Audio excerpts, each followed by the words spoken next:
23 Februarie 2005 was ek in 'n baie groot motorfietsongeluk gewees. Ek het op impak my regterbeen onder verloor, regterbobeen gebreek, my bekken was gebreek, linker skouer was gebreek, was redelik stikkend. Op pad na die hospitaal toe, in die ambulans het die een paramedic vir die ander een gesê, hierdie man het nie meer as 10% kans om te lewe. Ek het by ICU aangekom.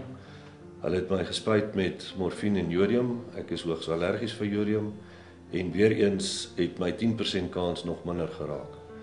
Ek is deur verskeie operasies en maande in die hospitaal gewees, waarby ek op die laaste operasie bloedklont deur die longe gehad het en hartstilstand. Maar deur gebede wat my familie en my vriende gedoen het, is ek deurgetrek en lewe ek vandag 'n gesonde lewe en gaan dit baie goed met my. Ek het altyd gewonder, hoekom het dit met my gebeur?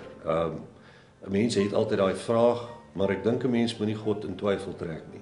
Enige iets wat met jou gebeur, gebeur met 'n doel en ek kon vir baie mense tot op stadium, kon ek 'n getuienis wees en vir hulle krag gee.